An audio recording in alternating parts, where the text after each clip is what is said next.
हमने last session में एक कॉन्सेप्ट डिस्कस किया था, that is doctrine of ultra vires.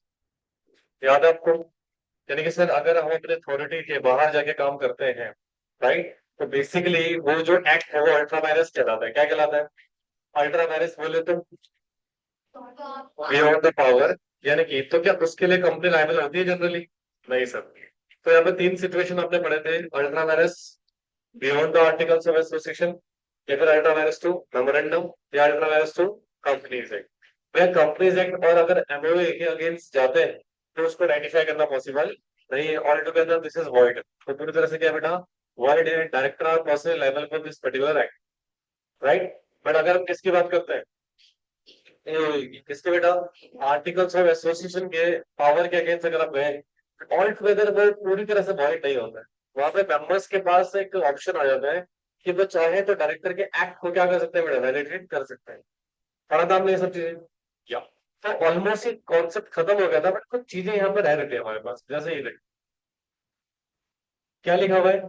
Effect of ultra vires transaction. मतलब अगर अल्ट्रा वायरस ट्रांजेक्शन है तो उसके क्या इफेक्ट हो सकते हैं। सबसे पहले तो लिखा हुआ है अल्ट्रा वायरस क्या होगा। क्या मतलब? कॉन्ट्रैक्ट एक्ट याद है आपको? वहां पे पढ़ा था आपने वर्ड मिनिस्टर मतलब क्या होता है? Word minister wide from the starting. हाँ जी, वाइड फ्रॉम द स्टार्टिंग मतलब शुरू से ही क्या है बेटा? ये गलत है, राइट। तो इसको करेक्ट भी नहीं किया जा रहा है जनरली, ठीक है। और इसका कोई इफेक्ट होता है क्या? हो सकते हैं।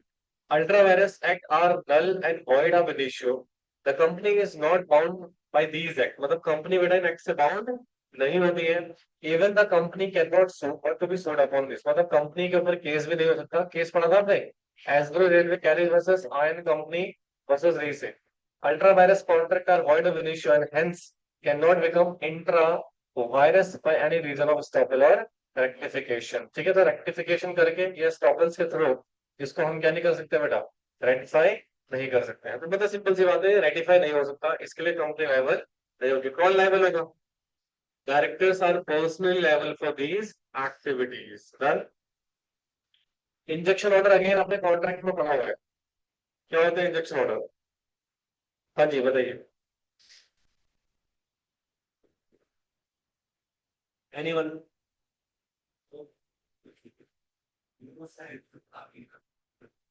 इंजेक्शन मतलब प्रिवेंट करना। किसी को एक पर्टिकुलर एक्ट जो वो कर रहा है उस काम से रोकने के लिए जो ऑर्डर पास होता है कोर्ट्स के द्वारा, that is called injection order. क्या बेटा? जैसे मान लो डायरेक्टर अपने अथॉरिटी के बियॉन्ड जाके काम कर रहे हैं, ठीक है, तो क्या आप कर सकते हो? नहीं। तो उस काम को रोकने के लिए आपके लिए एक ऑर्डर पास कराया जाएगा जिसको हम क्या बोलेंगे? Injunction order. क्या बोलेंगे बेटा? देखो, member can get injunction to restrain the company where in ultra vires act has been or about the undertaking. ये कौन सा केस है बेटा? Attorney general versus GR eastern railway company. तो इस केस में डिसाइड हुआ था। मतलब क्या होता है देखो, जैसे मान लो मेंबर्स को लग रहा है कि यार जो डायरेक्टर्स है ना वो बियॉन्ड द पावर काम कर रहे हैं। किस पे लग रहा है? तो इंजेक्शन ऑर्डर कब आएगा ध्यान से सुनना भाई। क्या बताओ, एक तो हो गया, तो गलती हो गई है उसके अगेंस्ट हम केस करते हैं। जैसे सपोज मान लो आपने कुछ क्रिमिनल एक्टिविटी कर ली है, कोई भी रॉन्ग कर लिया आपने, उसके बाद मैं आपको फिर क्या ले रहा हूँ? एक्शन ले रहा हूँ। बट ये क्रिमिनल एक्टिविटी या कुछ भी आप अनलॉफुल कर रहे हैं, तो क्या उससे पहले इंजेक्शन ऑर्डर की बात कर रहे होते हैं? या तो मान लो मेंबर फील दिस, मेंबर को ये लग रहा है कि जो बोर्ड ऑफ डायरेक्टर्स है, कौन है बेटा? बोर्ड ऑफ डायरेक्टर एक्ट कर रहे हैं beyond the power. Beyond the power मतलब ये बियॉन्ड द पावर काम कर रहे हैं। इनकी जो अथॉरिटी है उससे बाहर जाके काम कर रहे हैं। अब मेंबर मतलब कंपनी के ओनर। भाई जनरली ओनर तो यही है ना, डायरेक्टर तो इनके रिप्रेजेंटेटिव्स हैं। तो जनरली कंपनी में क्या कर रहे हैं बेटा? मैनेजमेंट को चला रहे हैं। अब सर जो ये मेंबर्स है ना, ये डायरेक्टर के अगेंस्ट कोर्ट से क्या ऑब्टेन कर सकते हैं बेटा? Injection order. क्या लेके आ सकते हैं? मतलब आपके अगेंस्ट केस फाइल करके ये बोल सकते हैं कि कोर्ट प्लीज इशू कीजिए क्या? Injection order. और जो कोर्ट इंजेक्शन ऑर्डर इशू करेगा वो ऑर्डर इसलिए इशू करेगा बेटा ताकि वो प्रिवेंट कर सके किसको? To prevent for performing ultra vires one, ultra vires एक मिनट आओ बाहर। अल्ट्रा वायरस एक्ट, ठीक है। तो अगर आप कोई अल्ट्रा वायरस एक्ट कर रहे हैं, राइट, तो उसके खिलाफ आप क्या लेके आ रहे हैं बेटा, इंजेक्शन ऑर्डर। और कोर्ट बेटा आपको बोलेगा कि आप ये काम नहीं कर सकते हैं, तो डायरेक्टर को बेटा रुका जा सकता है, ठीक है। तो पहला एक्शन तो क्या था, वॉइड ऑफ इशू, मतलब ये ट्रांजेक्शन ही क्या है, फिर हम ट्रांजेक्शन को रोक भी तो सकते हैं। हाँ, इंजेक्शन ऑर्डर लेकर हम क्या कर सकते हैं बेटा, ट्रांजेक्शन को रोक सकते हैं। गेटिंग माई पॉइंट, लिखना है इसको।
इस संडे तुम्हारा कंपनी का टेस्ट होगा, ठीक है, जितना बड़ा चाहो सारा।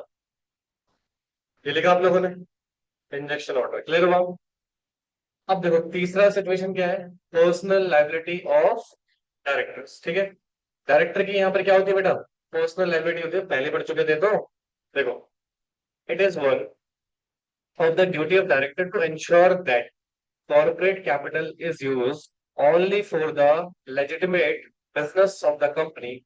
Hence, if such capital is diverted to the purpose aligned to the company's memorandum, the director will be personally liable for replace मतलब सिंपल सी बात है रोहित।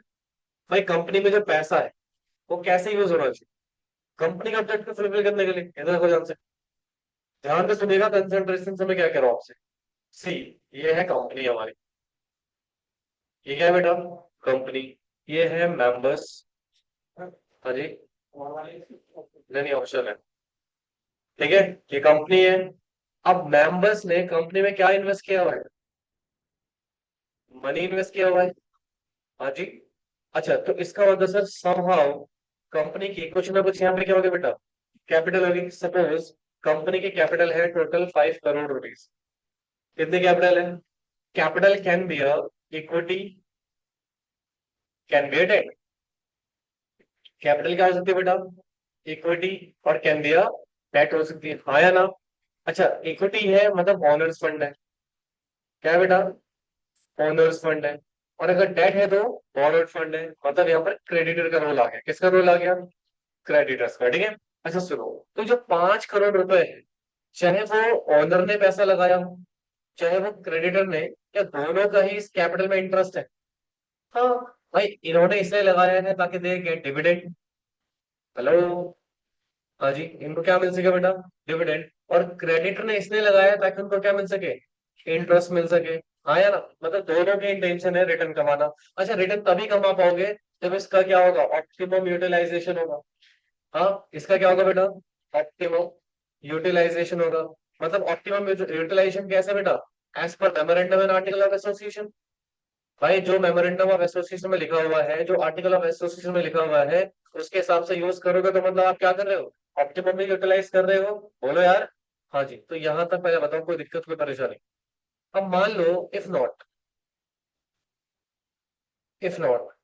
यूज एज पर memorandum of association, articles of association, मतलब आप article और memorandum के हिसाब से यूज नहीं कर रहे हो। जैसे मान लो डायरेक्टर अपने पर्सनल खर्चों में यूज कर रहा है, मतलब बियॉन्ड द पावर काम कर रहा है, ठीक है, फंड्स का मिस यूटिलाइजेशन कर रहा है, तो यहाँ पे कहीं ना कहीं लॉस हो रहा है, किसका, इन दोनों का।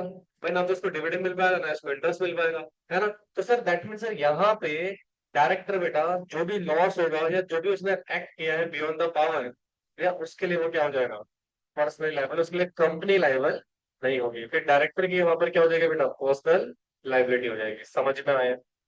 Hello, so this is called कि सर जो कैपिटल है कंपनी में वो यूज सिर्फ किसके लिए होनी चाहिए बेटा, कंपनी के पर्पस को फुलफिल करने के लिए ही यूज होनी चाहिए। अगर आप अपने पर्सनल या फिर बियॉन्ड द पावर जाते हो, उस केस में भैया जो भी एक्स्ट्रा लॉस या लाइबिलिटी क्रिएट होगी उसके लिए सिर्फ और सिर्फ कौन रिस्पॉन्सिबल है, डायरेक्टर्स, कंपनी उसके लिए लाइबल नहीं हो। गेटिंग माई पॉइंट, कॉपी करिए इसको।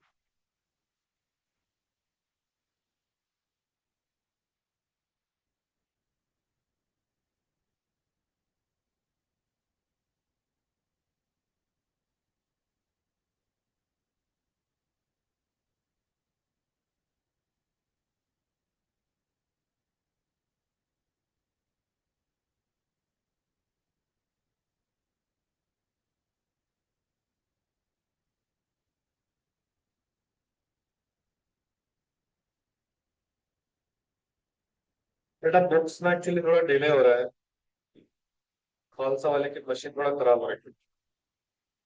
ठीक है, मैंने उसको बोल दिया है।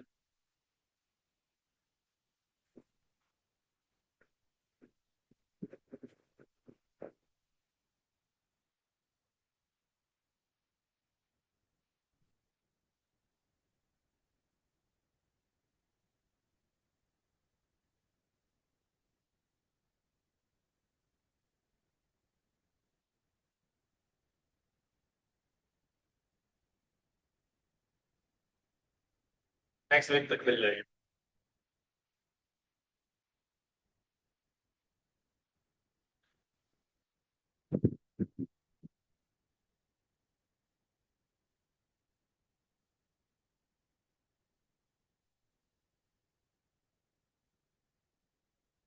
वो निधि को दे दिए थे नोट्स।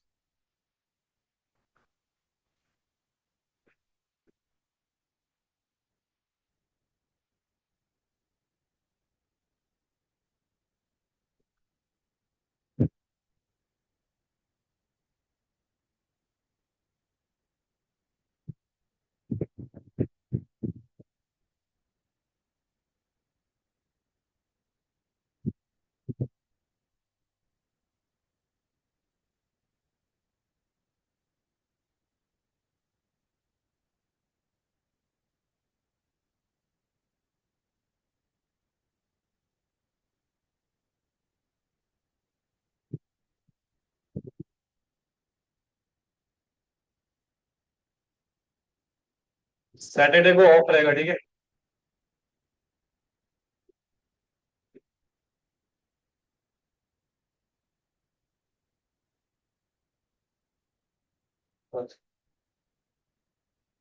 लास्ट के बाद बता रहा हूँ।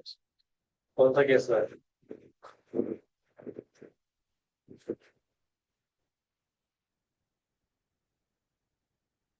क्या? मैं देखा हूँ। तो तुमसे हुए नहीं? वाले सारे काम मैं ही करूँ, क्या करोगे?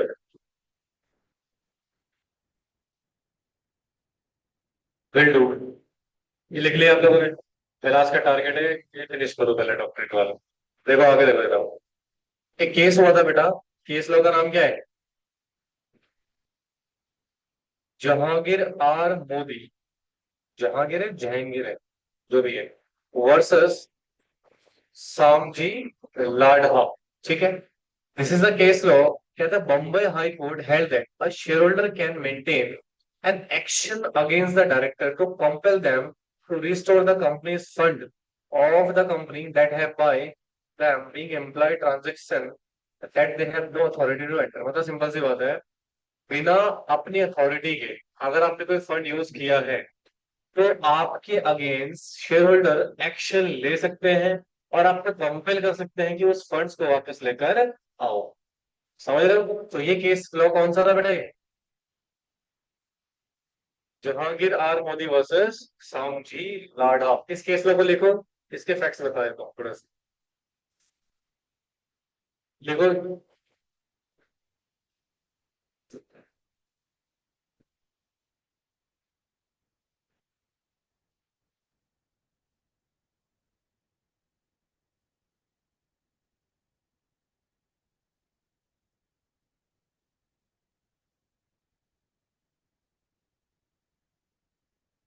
क्या होता है ना, मॉड्यूल्स में जितने भी केस लॉज है they are very highly important.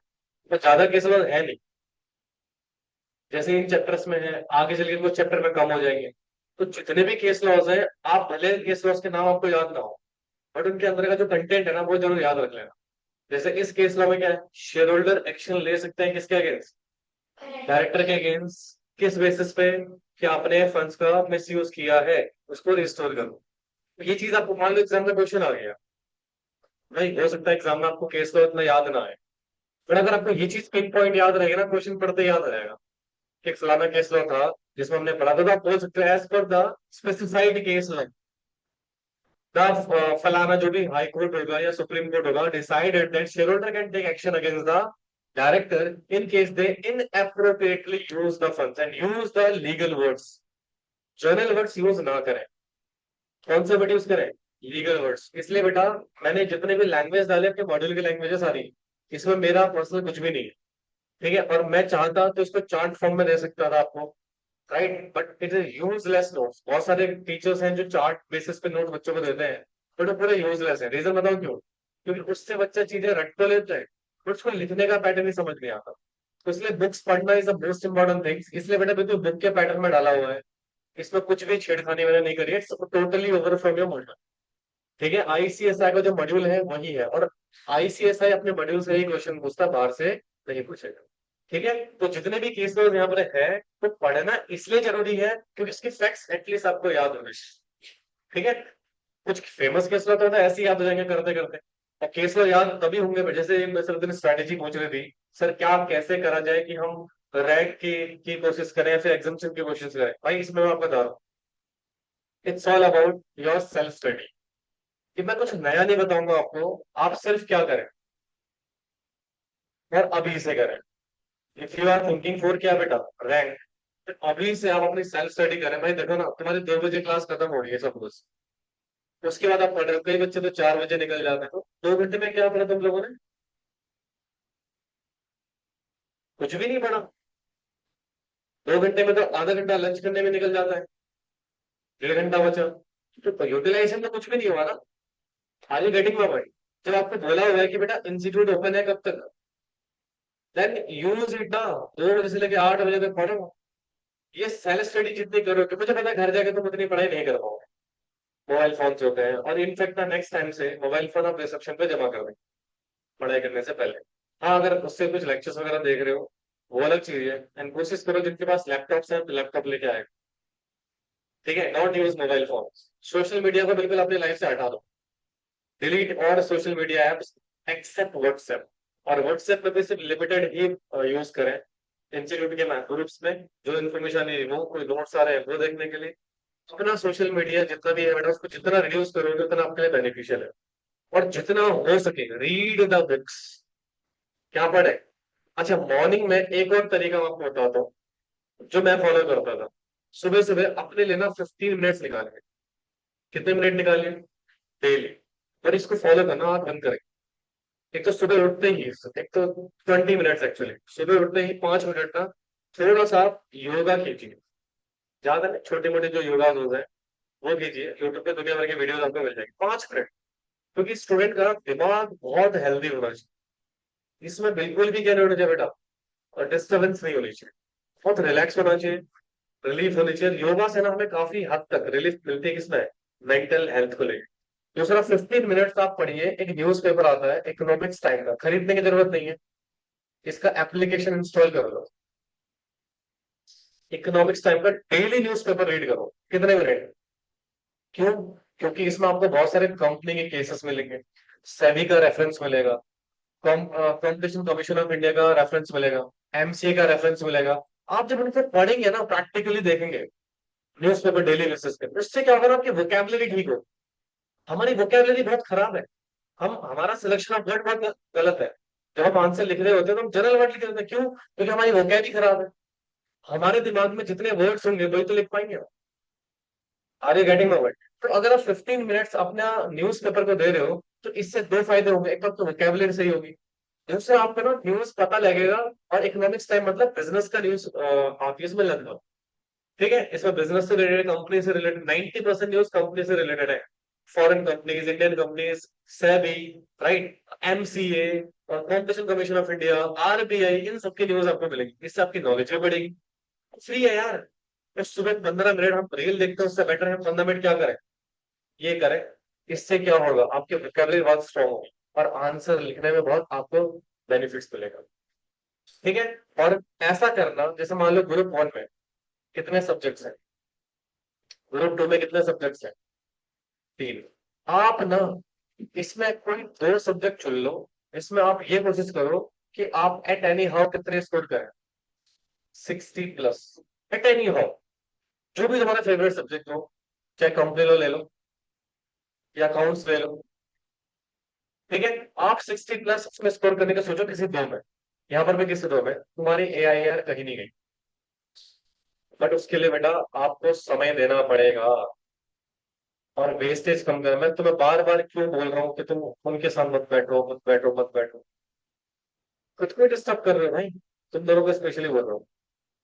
आपका जब वो बदल जाता है ना, तो फ्रेंड्स के साथ भी गैप आ जाता है, ट्रस्ट मी। और जब साथ में पढ़ रहे हो, एक दूसरे के डाउट एंटरटेन करो, एक दूसरे से कंपटीशन रखो।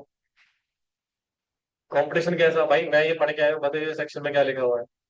सामने वाला पढ़ के नहीं आया, थोड़ा बेइज्जती फील होगी उसको, और थोड़ा पढ़ेगा। ब्रजेश सर से पूछना, जब हम मेट्रो में जाते थे लक्ष्मी नगर क्लास के लिए, नहीं पूछना, हम दोनों दूसरे से कंपटीशन रखते थे। ये कंपनी सेक्रेटरी कर रहे थे पहले, ठीक है, इन्होंने फिर छोड़ दिया था, एडवोकेट वगैरह इन्होंने बाद में करी।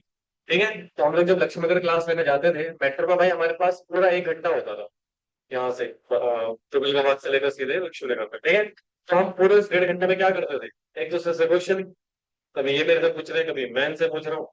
उससे क्या होता था, हमारे सेक्शन मेमोराइज हो जाते थे, है ना। और कभी ये पढ़ के नहीं आए तो मैं इनकी बेइज्जती मार रहा हूँ, तब तो मैं तो बोलता हूँ। आज रिस्पेक्ट करते हैं वो अलग बात है, ठीक है, अकेले में तो आज भी बोलते हैं। ठीक है, so that is the basic situation. Case laws याद हो जाए, बहुत सारे केस लॉ में आज भी मुझे कुछ ऐसे केस लॉज याद है, सिर्फ उस वजह से था कि हमारे बीच में कॉम्पिटिशन था। तो ये करो भाई, हर चीज को अपनी पढ़ाई में यूटिलाइज करो। मोबाइल फोन को यूज करना ना अपने उस पर करो, कैसे, जितने भी कंपनी सेक्रेटरीज के पेजेस है फॉलो कर लो, अपडेट मिलेगी आपको। यूट्यूब देख रहे हो, कंपनी सेक्रेटरी से रिलेटेड न्यूज देखो, मतलब हर जगह क्या दिखना चाहिए तुम्हें, C S C S C S C S, और कुछ 24 आवर्स तो जब सो रहे हो, सो भी क्यों रहे हो, सो में जब सो भी रहे हो तब भी सपने में सीएस आना, इतना जुनून होगा ना भाई, मैं आपको बता रहा हूँ, तभी पास होगी। क्योंकि नॉर्मल पढ़ाई सब कर रहे हैं भाई, बट रिजल्ट फिर भी आईसीएस है, कितना है, 10%, 12%। कर तो काफी लोग रहे हैं ना भाई, 100 में से सिर्फ कितने बन रहे हैं, 12 बन रहे हैं सीएस। और ये 12 वो बन रहे हैं जिनके मन में जुनून है। सोशल मीडिया वाला जुनून नहीं चाहिए मेरे को। वो जो आजकल लड़कियों का ट्रेंड नहीं चलता, वो पढ़ते हुए वीडियो बना लेते हैं कहते हैं। और वो लिंक्डइन में क्या एक ट्रेंड चल रहा है, वो बुक्स का एक लंबा सा लगा दो करके, और फिर उसके साथ फोटो क्लिक करवा दे, यूं करें, यूं करें। भाई वो सोशल मीडिया वाली पढ़ाई नहीं चाहिए। हमें दिखाना थोड़ी है किसी को। जब हमारी रैंक आएगी, जब हमारे एग्जामेशन आएगा, अपने आप दिखेगा। जब हम सीएस बन जाएंगे, लोगों को अपने आप दिखेगा कि हाँ भैया सीएस है, नाम क्या क्या सीएस लग चुका है इसकी। राइट, हमें किसी को दिखाने की जरूरत नहीं है, नो हवा वाली। राइट, आप अपने एक एक मिनट को ना कंपनी सेक्रेटरी को डेडिकेट करो, लॉ पढ़ो, अकाउंट्स पढ़ो, एक दूसरे पे कॉम्पिटिशन रखो। सीएस निकलना कोई टफ थोड़ी है यार, रॉकेट साइंस थोड़ी है। हमने भी तो निकाला ही है। इवन मैं बताऊं सीरियसली, तुम लोग मेरे से ज्यादा बेटर बच्चे हो। जब मैं एग्जीक्यूटिव में था, मैं इतना टैलेंटेड नहीं था। समझ रहे बात को? तुम लोगों का जो आंसरिंग पैटर्न है, मेरा ऐसा नहीं था। समझ रहे बात को? और हमारे टाइम पे इतना टफ एग्जाम आता भी नहीं था, है ना। अब तो इन्होंने एग्जाम का लेवल क्या कर दिया, बहुत ज्यादा एक्सट्रीम बढ़ा दिया। हमारे टाइम पे आते थे, केस लॉज भी आते थे, बस सेक्शन तक सीमित था, सेक्शन रूल। अब केस लॉज में भी आता है, फॉर्म्स आता है, सेक्रेटरी स्टैंडर्ड्स भी आ चुके हैं। अब चीजें थोड़ा और टफ है भाई। अब कंपटीशन भी ज्यादा है।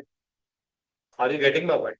नंबर ऑफ स्टूडेंट्स बढ़ रहे हैं, तो जितने नंबर ऑफ स्टूडेंट बढ़ेगा उतना कंपटीशन बढ़ेगा। सीए में कंपटीशन इतना ज्यादा है, इसलिए तो रिजल्ट एक्सटेंड रहता है। 10-10 साल लग जाते हैं लोगों को सीए बनने में।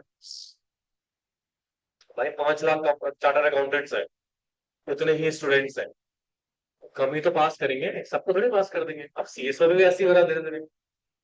ओवरऑल आई थिंक मेरे ख्याल से 75,000 आसपास कंपनी सेक्रेटरीज है। राइट, अब धीरे धीरे इसका नंबर भी बढ़ रहा है। तो इसलिए भैया थोड़ा अपने आप को ना प्रोएक्टिव करो, और हर मिनट यूटिलाइज करो भाई। और कोई स्ट्रैटेजी नहीं है दोस्त, कोई रॉकेट साइंस नहीं है, कुछ घोल के पीने वाला सिस्टम नहीं है। वही चीजें जो आपको पता है, you very comfortably known this all facts. Getting my point? तो ये रूटीन निकालो। सुबह 5, कितने बजे उठते हो सुबह तुम लोग? 6 बजे, थोड़ा और जल्दी उठो। कोशिश करो कि तुम 5 बजे तक उठ जाओ। 5 बजे उठ के कुछ नहीं करना, पहले उठ के पहले 5 मिनट प्रॉपर क्या करना है, छत पे तो शायद नहीं जाओगे, बालकनी वगैरह में चले जाओ, थोड़ा शुद्ध हवा ले लो। बालकनी में बैठ जाओ, थोड़ा योगा कर लो 5-10 मिनट। उसके बाद 15 मिनट क्या पढ़ना है, इकोनॉमिक्स टाइम का न्यूज़पेपर। फिर जो भी तुम्हें पढ़ाई वढ़ाई करनी है वो कर लो। फिर उसके बाद कोचिंग से आओ। कोचिंग में यहाँ पे तुम्हें टाइम मिलता ही है पढ़ने का, पढ़ो। फिर रात को 8 बजे घर जाओ। घर जाने के बाद फिर मत पढ़ो, थोड़ा रिलैक्स हो जाना, है ना। फिर खाना ना खाओ, आराम से फिर सो जाओ। पढ़ तो लिया, है ना। आपने 2 बजे से लेकर 8 बजे तक पढ़ रहे होगे डेली, कितना टाइम कवर कर लिया आपने? 6 घंटे ना। 6 आवर डेली अभी फिलहाल बहुत है। एग्जाम टाइम में बढ़ा दो 10 आवर को, क्योंकि ज्यादा पढ़ने से फिर तुम्हारा दिमाग भी खराब हो सकता है ना। थोड़ा शरीर को रेस्ट भी चाहिए। फिर घर जाओगे, 9 बजे घर जाते आते, खाना ना खाया, 10 बजे तक सो गए, फिर सुबह 5 बजे उठना भी तो है। रात की नींद बहुत जरूरी है, जल्दी सो जाओ। सो के सुबह 5 बजे उठ के फिर भी रूटीन फॉलो करो भाई। अगर मान लो क्लास 8 बजे हो रही, घर से तुम कब निकलोगे, मान लो 7 बजे में निकलोगे, जो दूर रहता है, फिर भी तुम्हारे पास कितने टाइम है? 2 घंटे हैं दोस्तों। इस 2 घंटे को भी आप यूटिलाइज कर सकते हो। तो देखा जाए तो 6 और 2, 8 घंटे हो गए, और 8 घंटे बहुत होते हैं डेली। इस रूटीन को फॉलो करो, एक डिसिप्लिन में रहो यार। स्टूडेंट की लाइफ ही डिसिप्लिन है दोस्त। अगर आपका डिसिप्लिन नहीं है ना, तो फिर सीरियस नहीं बन पाओगे, ट्रस्ट में। इस डिसिप्लिन को फॉलो करो। तो मुझे पता है एक दो दिन दिक्कत होगी। आपको पता है जब मैंने जिम छोड़ी थी, मैं मेरा रूटीन था 4 बजे उठने। फिर अप्रैल में मेरा एक्सीडेंट हो गया, हाथ में फ्रैक्चर आ गया, फिर रूटीन खराब हो गया। फिर मैं कभी 7 बजे उठ रहा हूँ। ठीक है, तो 2 बजे में कितने बजे उठ गया था? 8 बजे। मतलब बॉडी स्ट्रक्चर पूरा खत्म। जब मैंने अभी रिज्वाइन किया 4 अगस्त को, पहले दिन उठ ही नहीं पाया। एक्चुअली मैंने कोशिश करी थी, मैं 2 अगस्त से जाऊंगा, और आई थिंक फ्राइडे था, नहीं 1 तारीख से, मेरे बर्थडे के बाद। 1 तारीख को उठ ही नहीं पाया। 2 तारीख को अगेन फिर नहीं उठ पाया, फिर संडे था 3 तारीख को। 4 तारीख को फिर मैंने कहा नहीं हो, ऐसे नहीं चलेगा। फिर मैंने 2-3 मोबाइल फोन में अलार्म लगा दिया, मम्मी को कर दिया, और दोस्तों को बोल दिया फोन कर देना फिर, मैं नहीं खाऊं। और उस दिन भाई मन में सोच के बैठा था, सुबह 4:15 बजे नींद खुल गई खुद ही। अलार्म को मैंने बंद किया था। राइट, अब मेरे क्या देखो, एक दिन गया, अब आदत हो गई डेली 4 बजे उठ जाओ। है मिक्स है दोस्त। एक दो दिन तकलीफ होती है ना। पर जब मन को थोड़ा सा हम स्थिर कर ले ना, चीजें हो जाती है। और उठने के बाद ना फिर अपने डिसिप्लिन को फॉलो करोगे, एक हफ्ता में फिर तुम्हें हैबिट हो जाएगी। और सुबह का टाइम पढ़ने के लिए सबसे अच्छा होगा। रात की पढ़ाई मैं बच्चों को सजेस्ट नहीं करता कभी भी। रात सोने के लिए है, सिर्फ सो। मैंने आज तक नहीं पढ़ी रात, कभी कभी नहीं पढ़ा आज तक। रात सिर्फ किस लिए है? सोने के लिए, रिलैक्स करने के लिए। बॉडी थकी हुई है यार, दिमाग थका हुआ है पूरे दिन। तुम रात में भी उसको थका रहे हो, बीमार पड़ जाओगे, क्या फायदा ऐसी पढ़ाई का। अनहेल्दी रहोगे, खाना डाइजेस्ट नहीं होगा। और खाना डाइजेस्ट नहीं होता तो दिमाग काम नहीं करता। समझ रहे हो? तो रात सिर्फ किस लिए है? आराम करो। तो यानी कि बात करो किसी को, हेलो हाय कैसे हो? खाना खाया? Okay, now let's come to the topic please. बेटा समझ गया स्ट्रैटेजी? अब दोबारा मत मुझे तोड़ दूंगा idea.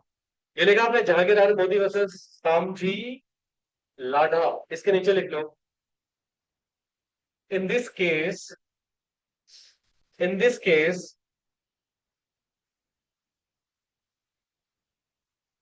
court held that, in this case court held that shareholder can,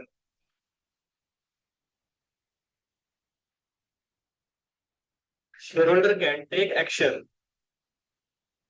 shareholder can take action against the,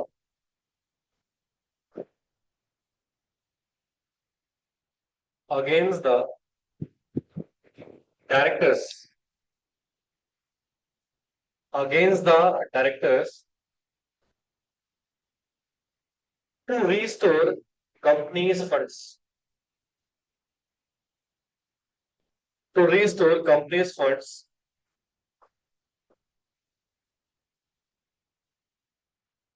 in case of ultra virus activity या ट्रांजेक्शन।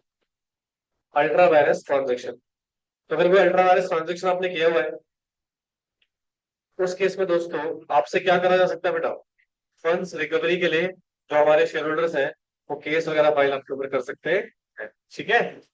अच्छा, इन केस ऑफ क्या लिखा बेटा? Deliberate miss application criminal action can be taken against the fraud. अगर आपने जानबूझ के funds का मिस यूज किया है तो आपके अगेंस्ट क्रिमिनल एक्शन भी लिया जा सकता है, फ्रॉड के लिए बेसिस पे। इसके बेसिस बेटा, फ्रॉड के बेसिस पे क्रिमिनल एक्शन भी लिया जा सकता है। हाउएवर, हाउएवर कहते हैं distinction must be drawn between the transaction which are ultra virus, the company and transaction which are ultra virus of the director। मतलब दोनों में डिफरेंस होना चाहिए। ठीक है, कंपनी के ट्रांजेक्शन में, डायरेक्टर के ट्रांजेक्शन के दोनों में क्या होना चाहिए? डिफरेंस होना चाहिए। ठीक है, कहता है where the directors exceed their authority, same may be ratified by passing a resolution in general meeting shareholder, provided that company capacity to transaction as per the memorandum of association। मतलब अगर मान लो कोई ट्रांजेक्शन आपने किया है जिसको share holder ratify कर दिया, पहले ये तो तभी होगा जब आर्टिकल ऑफ एसोसिएशन में आपने वायलेट किया होगा। मेमोरेंडम के केस में पॉसिबल है क्या ये? नहीं सर, मेमोरेंडम के केस में पॉसिबल नहीं है। ठीक है, पढ़ लिया था ना पहले आप लोगों ने। आगे देखो क्या लिखा हुआ दोस्तों। कहते हैं where a company's money has been use, क्या बेटा?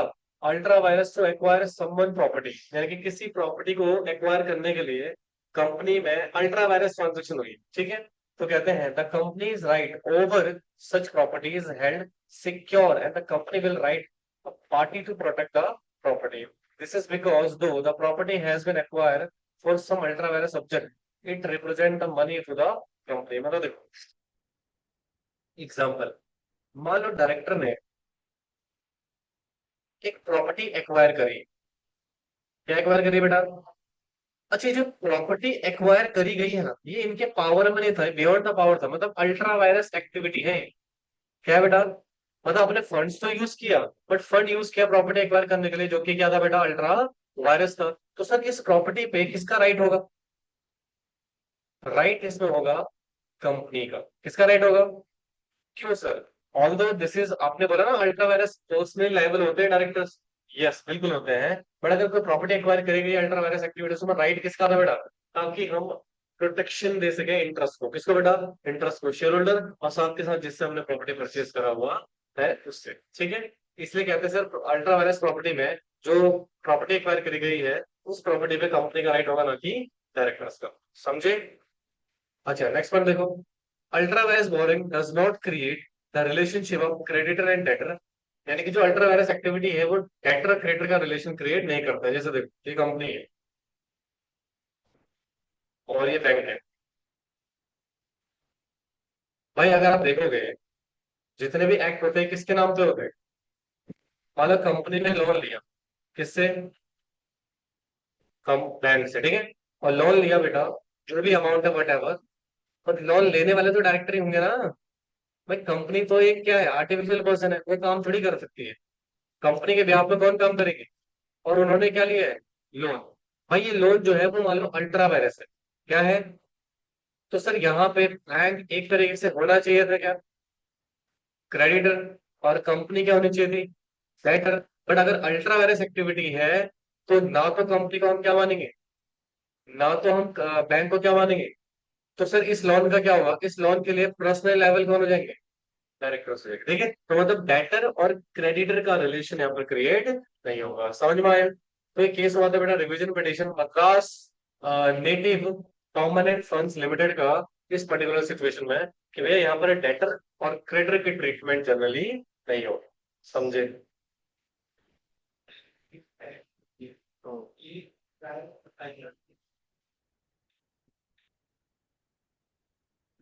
यस, क्योंकि काम करने वाले कौन है?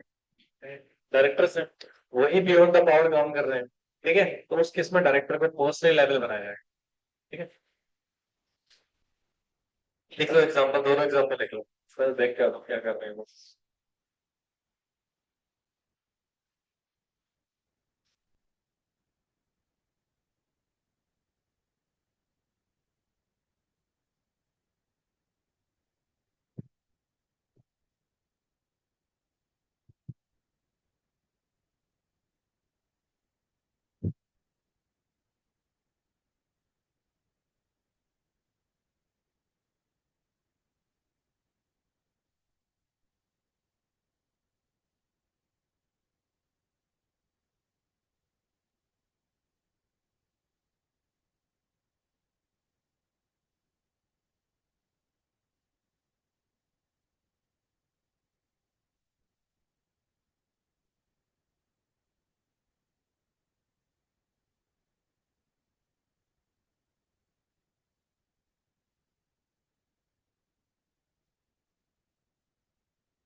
देखा दोस्तों? चलिए आगे देखिए क्या लिखा हुआ है। टॉट पढ़ा था मैंने, टॉट। देखो भी क्या लिखा है। Ultra vires torts, a company will not liable for टॉट committed by outside the objective. मतलब आपने कोई ऑब्जेक्टिव के बाहर जाके कोई काम किया है तो उसके लिए फिर कंपनी लायबल नहीं होगी। तुमने केस पढ़ा होगा टॉट में, कौन सा केस था वो? MC Mehta versus union of India. हाँ, और एक और केस पढ़ा होगा जहाँ पे याद है वो रिजर्वायर्स वगैरह बनने का कॉन्ट्रैक्ट हुआ था सब, जहाँ पे रिजर्वायर बनाने के चक्कर में, हाँ, दूसरे कोल माइन में पानी चला गया था, राइट। तो वहां से आप काम कर रहे थे अपने ऑब्जेक्टिव के हिसाब से, तभी लेवल बने। अगर मान लो कंपनी का ऑब्जेक्टिव कुछ है, तुम काम कुछ कर रहे हो, उस केस में कंपनी थोड़ी लायबल होगी डॉट के लिए। कौन लायबल हो जाएगा? जैसे मान लो एक कंपनी का ना केमिकल फैक्ट्री है ना। अब केमिकल रिएक्शन की वजह से मान लो किसी को नुकसान हुआ, उसके लिए कौन लायबल होगा? Company. Although this is the dot, dot है ना। और इसमें आपने वो मतलब भोपाल गैस ट्रेजेडी वाला केस भी पढ़ा था आपने, ठीक है, जहाँ पर भोपाल में बेटा की इंडस्ट्री से गैस लीक हो गई थी, और जिसकी वजह से क्या हुआ था बेटा, पूरे एरियाज में गैस लीकेज होने के कारण लोगों की मृत्यु हो गई थी। तो उसके लिए लायबल कौन होनी थी? कंपनी, है ना, क्योंकि कंपनी का ऑब्जेक्टिव था वो। मान लो कंपनी का ऑब्जेक्टिव कुछ और है, वहां पे आप डायरेक्टर कुछ और काम कर रहे हो जिसकी वजह से किसी का नुकसान हो गया है। अब वो नुकसान के लिए कंपनी थोड़ी लायबल हो, ठीक है, क्योंकि आपने आउटसाइड की ऑब्जेक्टिव काम करा है, तो उसके लिए डायरेक्टर पर्सनली क्या होंगे बेटा? लायबल होंगे, कंपनी लायबल नहीं होगी। ये है अल्ट्रा वायरस टॉर्ट। क्या है बेटा? अल्ट्रा वायरस टॉर्ट, ठीक है। In order to make company liable for the crime of its employee, it will have to be prove that पहला what was committed in course of activity, मतलब business के दौरान ही होना चाहिए और उस मेमोरेंडम के हिसाब से होना चाहिए, ठीक है। It was committed by employ within the course of employment, मतलब दो चीजें, एक तो मेमोरेंडम के हिसाब से जो काम लिखा हुआ है वो करोगे, और दूसरा कंपनी के एम्प्लॉयमेंट के दौरान अगर कुछ हुआ है तो उसके लिए कंपनी लायबल है भैया, आप अपने एम्प्लॉय के एक्ट के द्वारा, otherwise company is not liable. समझे? बोले यार, नहीं बोलोगे? क्या लिखा हुआ है? Ultra virus grants and guarantee. अब क्या होता है सुनो, ग्रांट्स एंड गारंटी क्या होता है पता आपको? देखो, ग्रांट्स मतलब मैंने किसी को कुछ फंड्स का डोनेशन दिया, गारंटी मतलब मैंने थर्ड पर्सन की गारंटी ली है कि अगर ये पेमेंट नहीं कर पाता तो मैं पे, और ये सारा कौन कर रही है? कंपनी। मान लो मेमोरेंडम आर्टिकल में लिखा था कि डायरेक्टर जो है वो किसी भी प्रकार की ग्रांट्स या फिर गारंटी नहीं दे सकते। जहां मैं क्या कर रहा हूँ, मेमोरेंडम में क्या लिखा हुआ है? डायरेक्टर किसी भी प्रकार की ग्रांट्स या फिर गारंटी प्रोवाइड नहीं कर सकते। अगर डायरेक्टर देते हैं तो क्या उसके लिए कंपनी लायबल होगी? कौन लायबल हो जाए? देखो, director can not make unauthorized grants unless object promote the prosperity of company and grants incidental to carry out the object, मतलब ऑब्जेक्टिव के बाहर नहीं होना चाहिए। अगर ऑब्जेक्टिव में लिखा है फिर तो दे दो, ऑब्जेक्टिव में नहीं लिखा फिर आप नहीं दे सकते हो। A guarantee for payment of dividend which enable the guarantee to bring action against the company for reimbursement even where there is no profit ultra virus and void, मतलब बेसिकली आप गारंटी भी नहीं दे सकते हो बेटा। अगर गारंटी देते हो, अगर आपके अथॉरिटी से बाहर गारंटी देते हो तो उसके लिए कंपनी लायबल नहीं होगी। उसके लिए कौन लायबल हो जाएगा? डायरेक्टर। समझ में आया? हेलो? अच्छा, अब एक और बेसिक सिचुएशन है, exception of indoor, sorry, exception of doctrine of ultra vires. क्या लिखा है बेटा? Exception of doctrine of ultra vires. देखो, कहते sir any act which performed irregularly but otherwise is intra virus to company can be validated by the shareholder of a company by giving their consent to the general meeting, मतलब आपने कोई काम करा है, irregularly किया है, कैसे किया है बेटा? इरेगुलरली, बट वो है इंट्रा वायरस। क्या है वो? इंट्रा वायरस है, तो उसको शेयर होल्डर बेटा मीटिंग में क्या कर सकते हैं?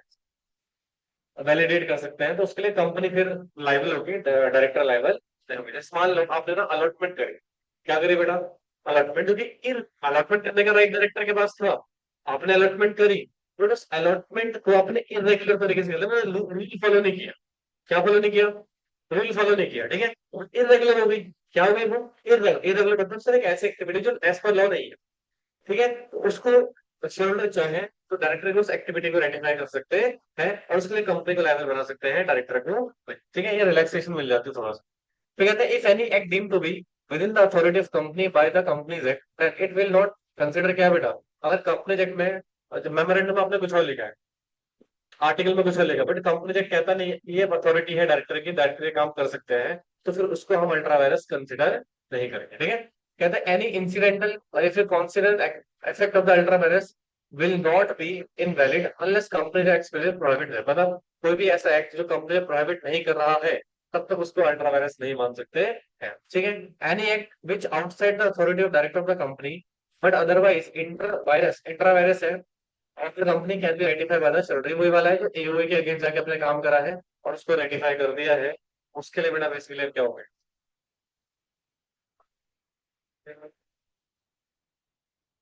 शेयर होल्डर रेटिफाई करते हैं, कंपनी लायबल हो जाएगी, ठीक है। चलिए, ये है इंडोर मैनेजमेंट, क्या है जी? बट इंडोर मैनेजमेंट पढ़ने से पहले हम पढ़ेंगे, हो गया ये वाला, कंस्ट्रक्टिव नोटिस। पहले हम क्या पढ़ेंगे?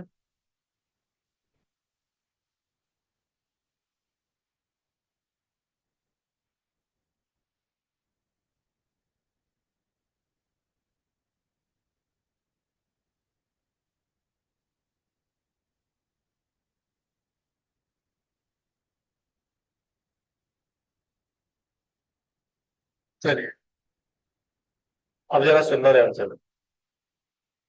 तो सबसे पहले हम डिस्कस करेंगे डॉक्ट्रिन ऑफ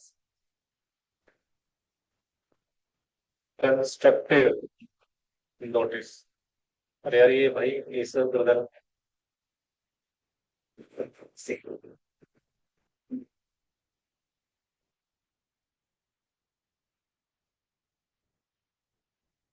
क्या लिखा हुआ है?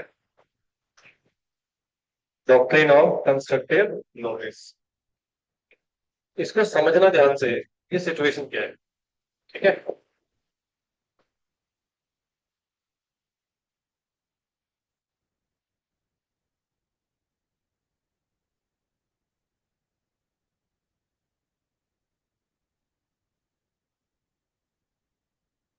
देख,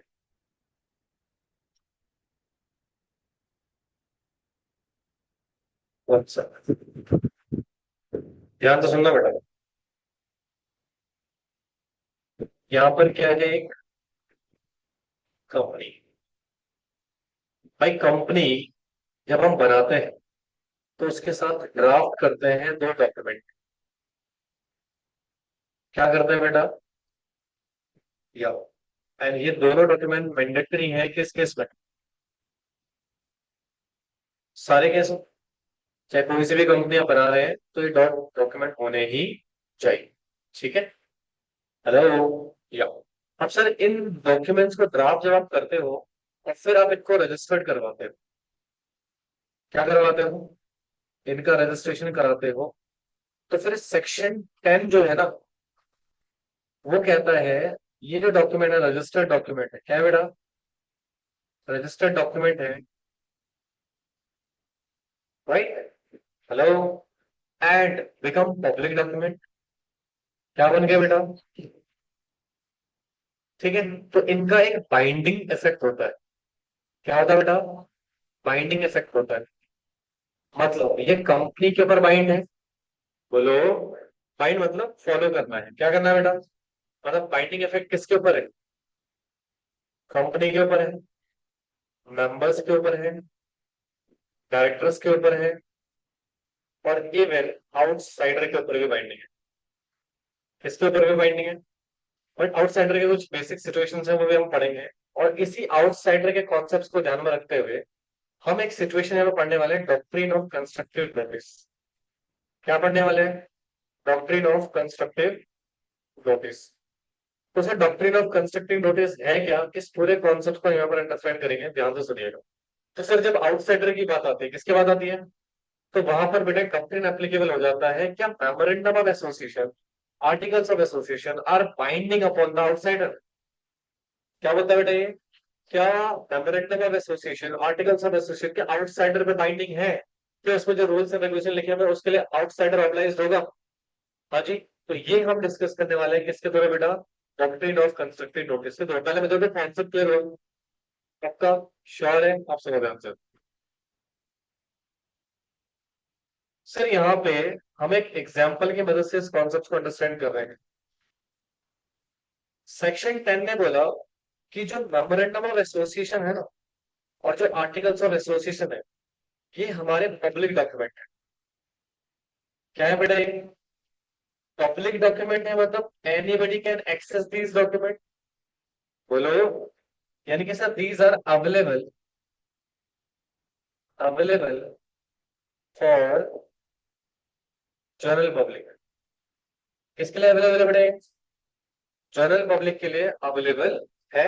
आप इन पे एक्सेस कर सकते हो। बताता हूँ। एक वेबसाइट है बेटा, मिनिस्ट्री ऑफ कॉर्पोरेट अफेयर्स। किसकी वेबसाइट है? मिनिस्ट्री ऑफ कॉर्पोरेट अफेयर्स की वेबसाइट है। तो वहां जाके बेटा आप इन डॉक्यूमेंट को इजीली एक्सेस कर सकते हो, रीड कर सकते हो, पढ़ सकते हो, सब कुछ कर सकते हो। ठीक है। तो सर ये क्या कह रहा है सर? इसका मतलब सर पब्लिक डॉक्यूमेंट है तो पब्लिक पढ़ के आए, ये हम अज्यूम करके चले। अब जरा सुनो। यहाँ पर अज्यूम कर रहे हैं किस चीज में बेटा? डॉक्ट्रिन ऑफ ऑल्टरिन, डॉक्ट्रिन ऑफ कंस्ट्रक्टिव नोटिस क्या कहता है? डॉक्ट्रिन ऑफ कंस्ट्रक्टिव नोटिस कहता है कि अगर, ये अज्यूम कर रहा है बेटा, ध्यान सुनना। ये अज्यूम कह रहा है if any person dealing with company, मतलब कोई भी पर्सन बेटा डीलिंग कर रहा है किसके साथ? कंपनी के साथ। एनी पर्सन, कोई भी बाहर वाले व्यक्ति, एनी वन जो डील कर रहा है किसके साथ बेटा? कंपनी के साथ। तो हम ये मान के हम उसके साथ काउंटर करेंगे कि उसने मस्ट रीड कराओ क्या, memorandum of association, articles of association. ठीक है। तो कंस्ट्रक्टिव नोटिस कहता है कि अगर कोई भी आउटसाइडर कंपनी के साथ क्या कर रहा है बेटा, डील कर रहा है, किसी प्रकार का कॉन्ट्रैक्ट साइन कर रहा है, तो ये आपकी रिस्पॉन्सिबिलिटी है। आप मेमोरेंडम ऑफ एसोसिएशन को, आर्टिकल ऑफ एसोसिएशन को क्या आएंगे बेटा, रीड करके आएंगे। क्या करके आएंगे, रीड करके आएंगे। Getting my point? पक्का श्योर? ठीक है सर। तो सर क्या मतलब है इसका, सुनो। यहाँ पर कंपनी ने किसी आउटसाइडर के साथ कोई कॉन्ट्रैक्ट साइन किया। क्या साइन किया बेटा, इट में बी एनी कॉन्ट्रैक्ट, कुछ भी हो सकता है। ठीक है। मान लो कंपनी के मेमोरेंडम और आर्टिकल में, मेमोरेंडम ऑफ एसोसिएशन में या आर्टिकल्स ऑफ एसोसिएशन में कुछ रूल्स लिखे हुए थे। क्या लिखे हुए था, एक ऐसी, मैं ऐसी बेसिक रूल बता रहा हूँ। ठीक है। रूल्स ये लिखा था कि if any person deal with company must make payment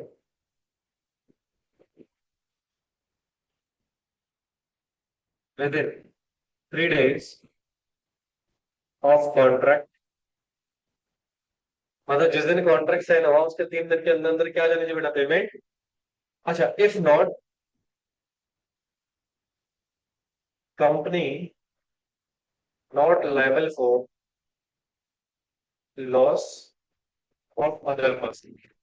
तो उसकी वजह से अगर मालूम ने पेमेंट नहीं करा, राइट, और आपको उसकी वजह से कुछ लॉस हो गया, तो उसके लिए फिर कंपनी का ऑब्लाइज, कंपनी क्या करेगी, कॉन्ट्रैक्ट कैंसिल कर देगी। कॉन्ट्रैक्ट कैंसिल कर, मान लो तुमने ना सारा कॉन्ट्रैक्ट हमसे बना लिया था, गुड्स आपको सप्लाई करने थे, आपने पेमेंट नहीं करी, कंपनी ने आपसे कॉन्ट्रैक्ट कैंसिल करके गुड्स किसी और को भेज दी। अब तुम गुड्स लेने 4 दिन बाद आए पेमेंट लेके, ठीक है, अब तुम कह रहे हो भैया मुझे तो नुकसान हो गया ना, मैं तो आपके भरोसे बैठा हुआ था। तो सर अभी आउटसाइडर क्या करेगा, क्योंकि इसमें गलती किसकी है, कोर्ट में अगर केस जाएगा तो कौन जीतेगा। तो यहाँ पे बेटा क्या होगा, सुनना। यहाँ पे मान लो कोर्ट में अप्लाई हो जाएगा हमारा डॉक्ट्रिन ऑफ कंस्ट्रक्टिव नोटिस। क्या अप्लाई हो जाएगा बेटा, डॉक्ट्रिन ऑफ कंस्ट्रक्टिव नोटिस। और कंस्ट्रक्टिव नोटिस जो है वो रहता है फेवर में कंपनी के। किसके फेवर में रहता है बेटा, कंपनी के फेवर में, यानी कि बात करता है इन फेवर ऑफ कंपनी। ठीक है। इसका मतलब ये आउटसाइडर के अगेंस्ट होता है। क्या होता है बेटा, आउटसाइडर के फेवर में किसके है ये, अगेंस्ट किसके है ये, यानी कि यहाँ पर आउटसाइडर कोई एक्शन ले सकता है, नहीं सर, तो उसको लॉस झेलना पड़ेगा अगेंस्ट दी आउटसाइडर है। ठीक है। तो डॉक्टर ऑफ कंसर्न कह रहा भैया तुझे पढ़ के आना चाहिए था ये मेमोरेंडम आर्टिकल ऑफ एसोसिएशन, अब तो पढ़ के नहीं आया, दिस इज योर रॉन्ग, आपकी गलती है। उसके लिए कंपनी लायबल नहीं होगी। ठीक है, क्योंकि मेमोरेंडम में साफ साफ लिखा हुआ है कि अगर आप 3 दिन के अंदर पेमेंट नहीं करते हैं तो भैया कंपनी आपके लॉस के लायबल नहीं होगी। आपने पेमेंट नहीं करी, आपने रूल्स फॉलो नहीं करा, तो company is not responsible for your loss. Right. तो सर यहाँ पे क्या मिस्टर एक्स के अगेंस्ट काम कर रहा है डॉक्ट्रिन ऑफ कंस्ट्रक्टिव नोटिस। यही कहता है बेटा डॉक्ट्रिन ऑफ कंस्ट्रक्टिव नोटिस कि आप कंपनी के डॉक्यूमेंट्स को अच्छे से रीड करके आइए बिफोर डीलिंग विद द कम। समझ आया, बोले यार, लिखो उसको।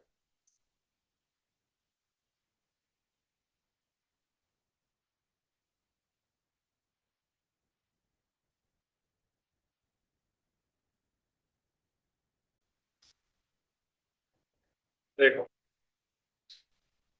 हाँ जी बिल्कुल एक्सेप्शन ही, लॉ में कोई चीज एब्सोल्यूट थोड़ी होती है, तभी तो लॉ फॉल्स निकलते हैं।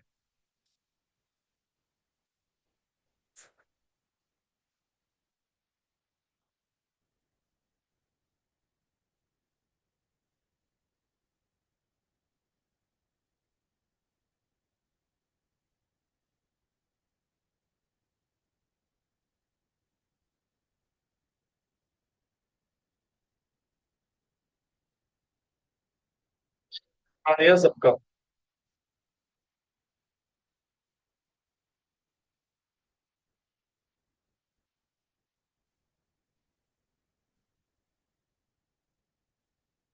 देखो जी, कहते हैं companies law the doctrine of constructive notice is a doctrine where all the person dealing with the company is sorry are deemed to have a knowledge of company's article of association and memorandum of association। मतलब हम मान के चले गए कि आपने memorandum और article को रीड किया हुआ है, उसकी नॉलेज आपको है। ठीक है। अच्छा, कहते हैं मेमोरेंडम और आर्टिकल जब रजिस्टर्ड होते हैं ये क्या बन जाते हैं बेटा? Public document and can be inspected bye anyone on payment and nominal fees. मतलब कुछ नॉमिनल फीस पे करके 100 रुपए की फीस लगती है बेटा, आप इन डॉक्यूमेंट को निकाल सकते हो। Therefore every person who complete sorry contemplate entering into a contract with the company has the means of ascertaining and consequently presumed to know not only the exact power of the company but also extend to the power have been delegated to the director। तो आपको पता होना चाहिए, जैसे मैंने बोला एक bank deal कर रहा है कंपनी से। कौन डील कर रहा है बेटा? बैंक डील कर रहा है कंपनी से। मान लो बैंक ने ना डायरेक्टर को लोन दे दिया 100 करोड़। कितने करोड़ का? जबकि मेमोरेंडम आर्टिकल में लिखा था डायरेक्टर के पास पावर से 50 करोड़ लोन लेने की है। तो क्या बैंक ने गलती कर दी? हाँ, तो उसके लिए लायबल कौन है? या तो डायरेक्टर पर्सनल लायबल होगा क्योंकि अल्ट्रा वायरस एक्टिविटी हो गया। जिसका बैंक कंपनी को ऑब्लाइज नहीं कर सकता 50 करोड़ को लेकर, है ना? कि भैया दिस इज योर रिस्पॉन्सिबिलिटी कि आपको क्या पढ़ के आना चाहिए था। एमओए पढ़ के आना चाहिए था। बैंक बैंक नहीं पढ़ेगा तो फिर कौन पढ़ेगा, है ना? And if any limitation place upon the exercise of this power, in other word, बाकी रीड कर लेना इसको। ठीक है, समझ आया कि नहीं आया? बोलो जी। हाँ जी। ठीक है, बाकी वो बेसिक लॉ है उसको पढ़ लेना। आप जरा सुनो लेकिन, अब पढ़ते हैं किसको? एक मिनट सुनना ध्यान से। इंडोर मैनेजमेंट क्या है? कहते हैं सर यहाँ पर एक एक्सेप्शन है। क्या है? किस चीज का? Doctrine of constructive notice. किसका बेटा? डॉक्ट्रिन ऑफ कंस्ट्रक्टिव नोटिस का एक क्या है दोस्तों? एक्सेप्शन है। क्या है दोस्तों? एक्सेप्शन है। प्लीज ध्यान से सुनिएगा, कंसंट्रेशन से। ठीक है। और उस डॉक्ट्रिन को बोलते हैं डॉक्ट्रिन ऑफ इंडोर मैनेजमेंट। क्या बोलते हैं बेटा?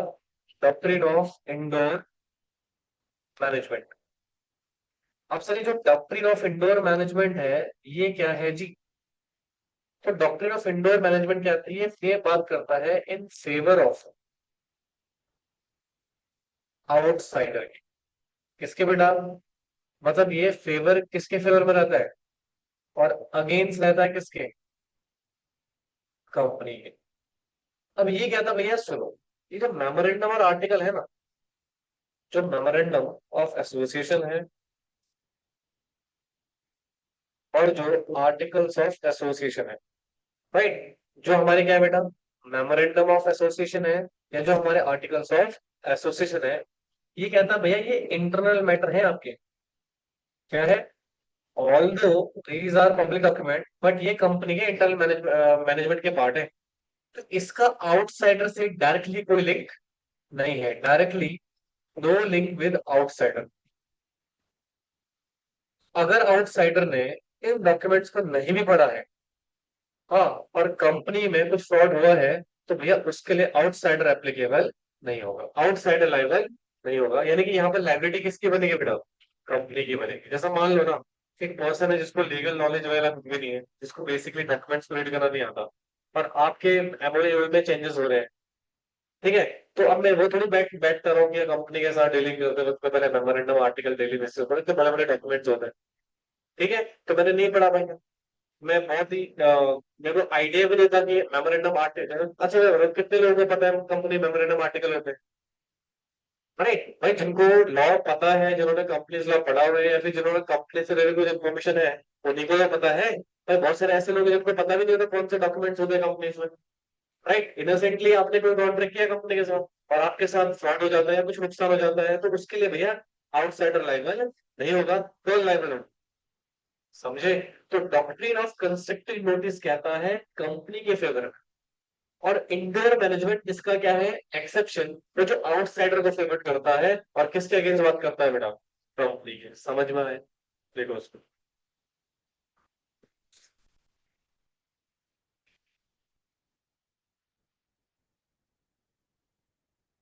अभी आता हूँ।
हेलो।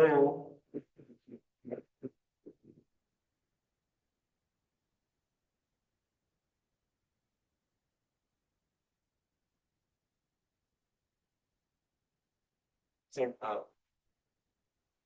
तो फिर वो तो इंडोर मैनेजमेंट एक्टिवेट हो जाता है। अब वो बात करियो, क्या बोलिए? हाँ, बोलिए।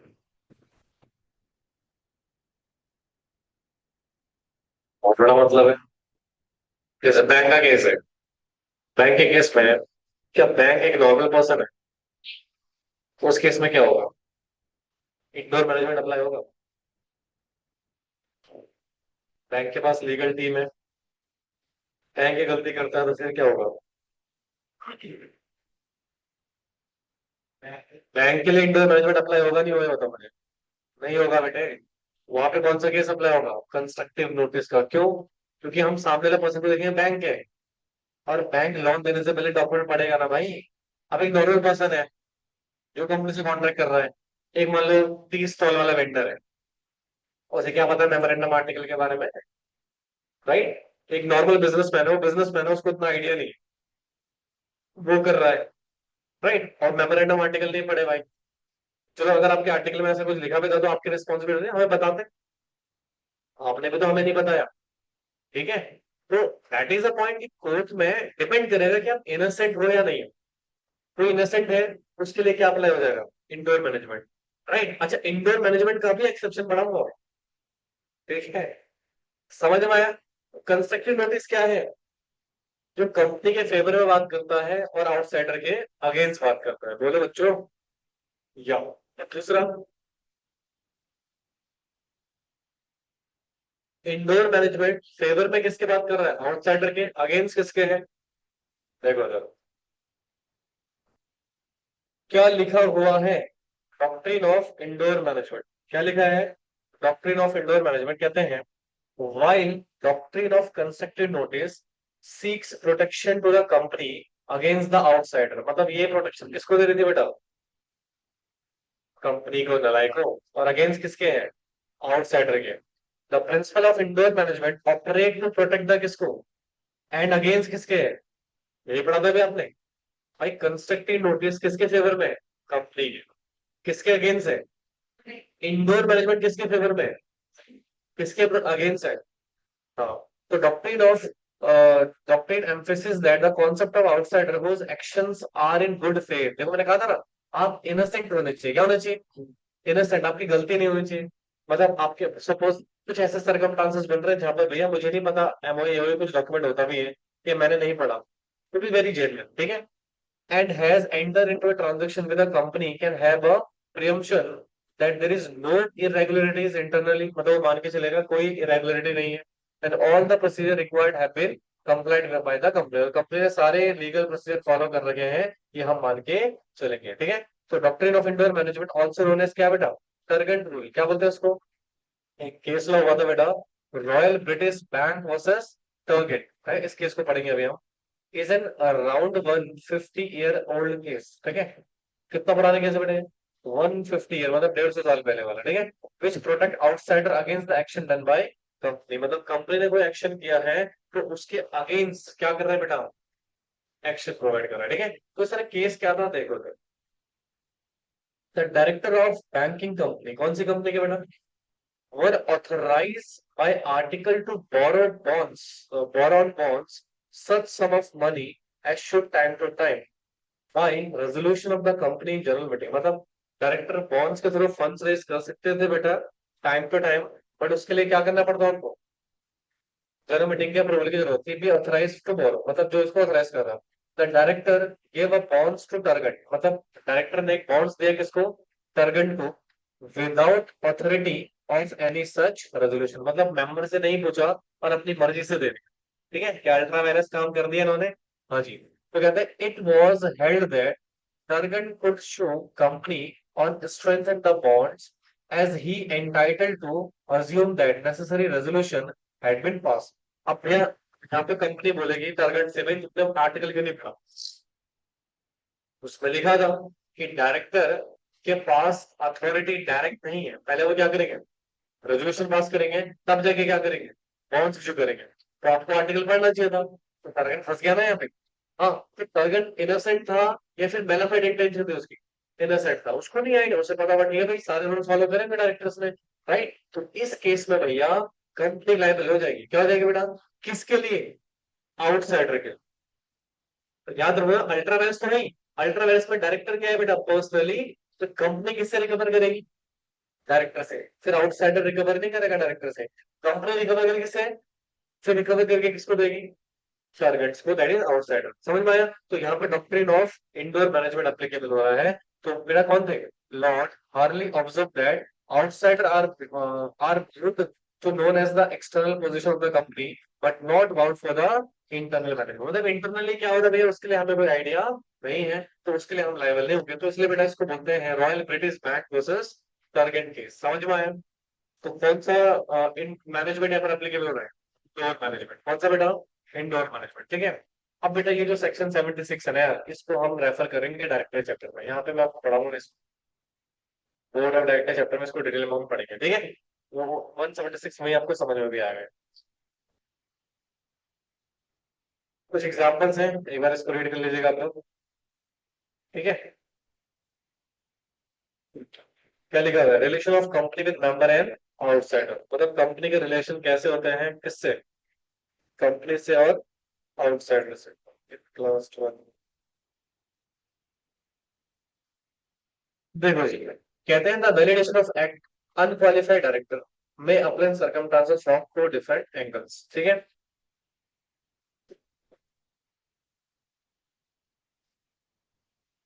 देखो दोस्तों, कहते हैं एज बिटवीन आउटसाइडर, बेटा एक सेकंड बताओ।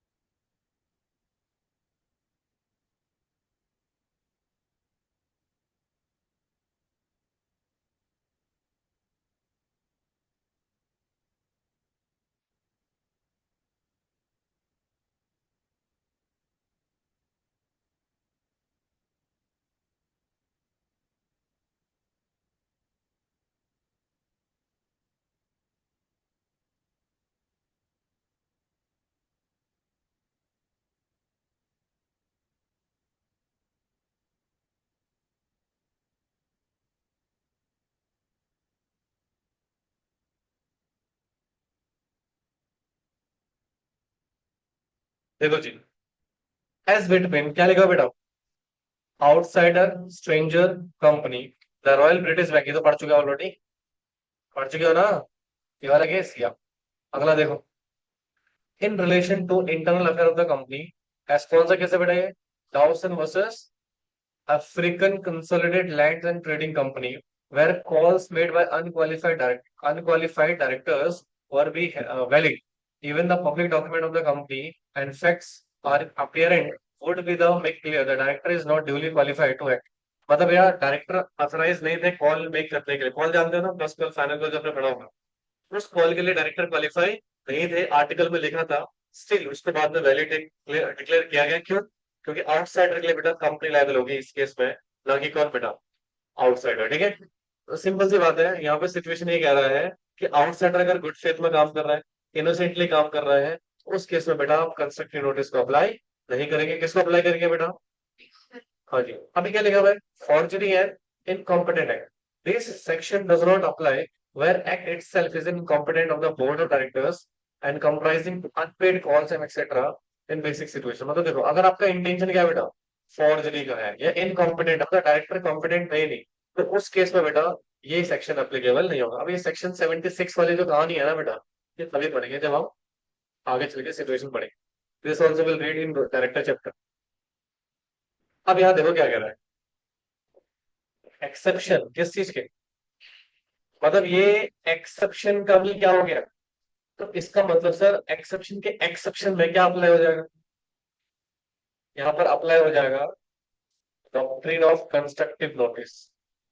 क्या अप्लाई हो जाएगा, डॉक्ट्रिन ऑफ कंस्ट्रक्टिव नोटिस। समझ में आया कि नहीं यार, क्या कह रहा हूँ सुनना ध्यान से, कंस्ट्रक्टिव नोटिस किसके फेवर में काम करता है, कंपनी के अगेंस्ट किसके हैं, आउटसाइडर के, ठीक है। इंडोर के मैनेजमेंट किसके फेवर में काम कर रहा है, आउटसाइडर के अगेंस्ट किसके। अच्छा, इसका एक्सेप्शन क्या हो जाएगा, है ना, कि इन केसेस में कंस्ट्रक्टिव नोटिस प्रिवेल कर जाएगा, ना कि इंडोर मैनेजमेंट। कुछ नहीं है, सुनो ध्यान से। जहां पे आउटसाइडर का नॉलेज थी किसके बेटा, मतलब उनको पता था डायरेक्टर इस एक्ट के लिए ऑथराइज नहीं है, फिर भी वो एंटर हो रहे थे कॉन्ट्रैक्ट। तो ये जब तुम्हें पता है रेगुलेटर्स के बारे में, तो तुम्हें कॉन्ट्रैक्ट नहीं करना चाहिए था। तो that again it's a matter of proof. क्या करना पड़ेगा, मैं प्रूफ करना पड़ेगा। या फिर no knowledge of memorandum of article of association, यानी कहता था rule can not be evoked the favour of the person who did not consult with the memorandum और article, thus did not rely on them, Rama corporation and proof in general investment. अब इस case में थोड़ा different situation कर रहा था। इन्होंने कहा था भैया इस केस में रामा कॉर्पोरेशन एंड क्या बेटा, proof in general insurance company, यार दोनों ही कंपनी है। ऐसा हो सकता है क्या एक कंपनी को पता ना हो सामने वाली कंपनी के मेमोरेंडम आर्टिकल भी होते हैं, तो उस केस में तो आपकी रिस्पॉन्सिबिलिटी बनती थी ना कि आप नॉलेज लेके आते हैं मेमोरेंडम आर्टिकल की। समझ रहे हो, नहीं ये बेनिफिट हमने उसको दे रखा है जिसको पता ही नहीं, उसको बेनिफिट मिल सकता है, but you are a company and you are dealing with other company, आपको तो पढ़ना पड़ेगा आर्टिकल ऑफ सेक्शन। हाँ, उस केस में बेटा फिर अगेन कौन सा अप्लाई हो जाएगा, कंस्ट्रक्टिव नोटिस अप्लाई हो जाएगा, ठीक है। फॉर्जरी तुम्हारी खुद की, आउटसाइडर की इंटेंशन क्या है बेटा, फ्रॉड करने की।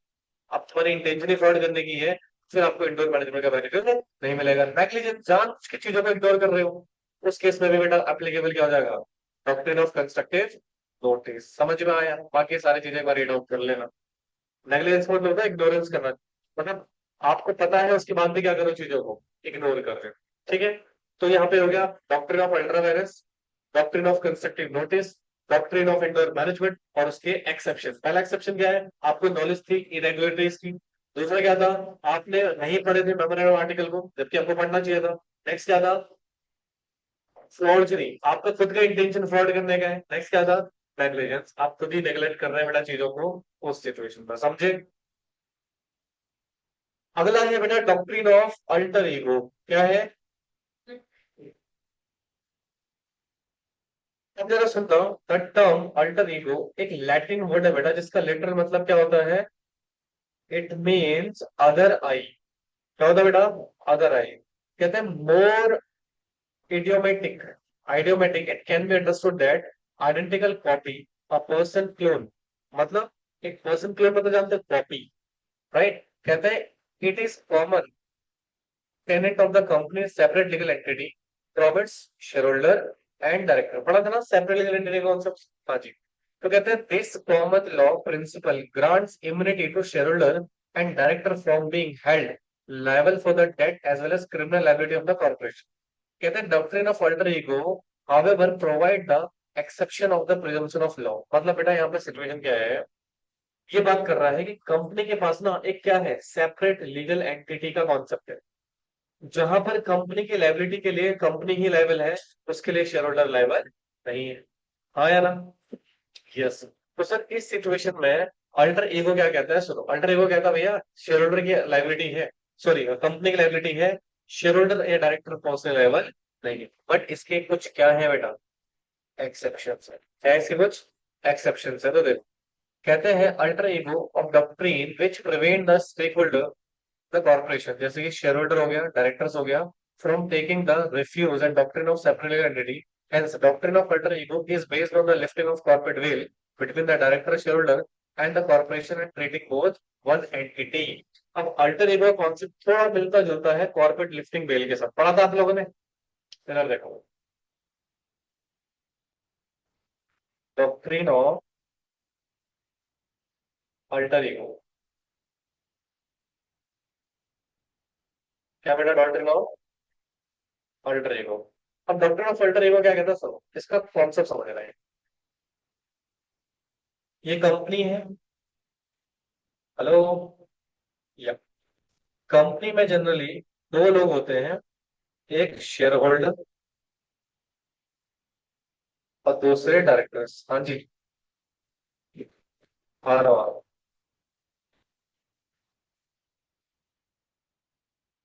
ठीक है, एक कंपनी है और ये कंपनी के क्या बेटा, शेयर होल्डर एंड डायरेक्टर्स। अब इनके बीच में एक खाल खड़ी है, किस कॉन्सेप्ट के कारण बेटा, सेपरेट लीगल एंटिटी। क्या है बेटा, अब इस सेपरेट लीगल एंटिटी ने एक कॉन्सेप्ट क्रिएट कर दिया, इसको बोलते हैं कॉर्पोरेट वेल। क्या बोलते हैं बेटा? क्योंकि सेपरेट लीगल एंटिटी कहती है कंपनी अपने आप में एक सेपरेट आइडेंटिटी, जहां पर अपने शेयर होल्डर से क्या है बेटा, यानी कि कंपनी सेपरेट है किससे? Separate from share holder and director. और ये अपने आप में इसकी खुद की क्या है बेटा, आइडेंटिटी है। यहां तक कोई दिक्कत? अब सम टाइम क्या होता है, इसके कारण एक कॉर्पोरेट वेल क्रिएट हो गई है। क्या क्रिएट हो गई है? जो कंपनी के बिहाइंड काम करने वालों को देख नहीं पा रही है, छुपा दे रही है। क्या करे बेटा? छुपा दे भाई। वेल वेल मतलब क्या होता है? पर्दा। एक पर्दा लग गया है, जो एक्चुअल ऑफेंडर्स है या काम करने वाले हैं वो हमें सामने नजर, हमारे सामने कौन है? कंपनी है। हम जो भी एक्शन लेंगे किसके ऊपर लेंगे? बट यहाँ पे समटाइम क्या होता है, हम कॉर्पोरेट वेल को क्या कर देते हैं? लिस्ट कर देते हैं। और हेल्ड लाइबल, लाइबल किसको? शेयर होल्डर्स को या फिर डायरेक्टर्स को। यानी कुछ ऐसे केस हैं जहां पर कोर्ट बेटा लिस्ट कर देता है किसको, और किसको लायबल बनाया जाता है? शेयर होल्डर्स और डायरेक्टर। अब सर ये कौन से केसेस हैं, ये क्या सिचुएशन है?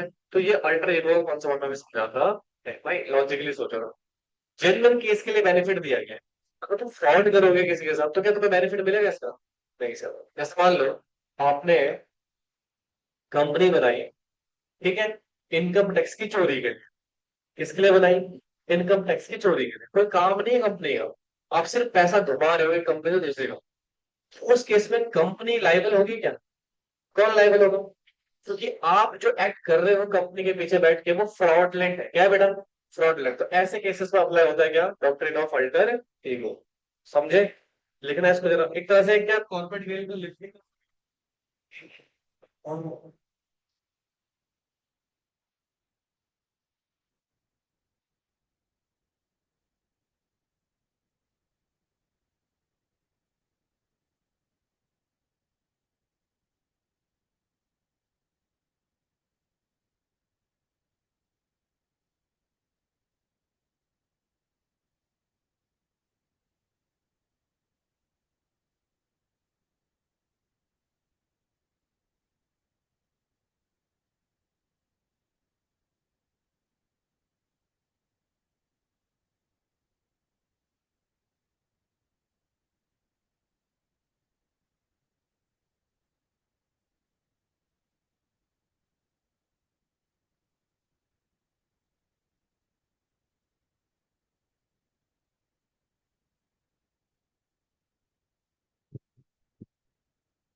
हो गया दोस्तों?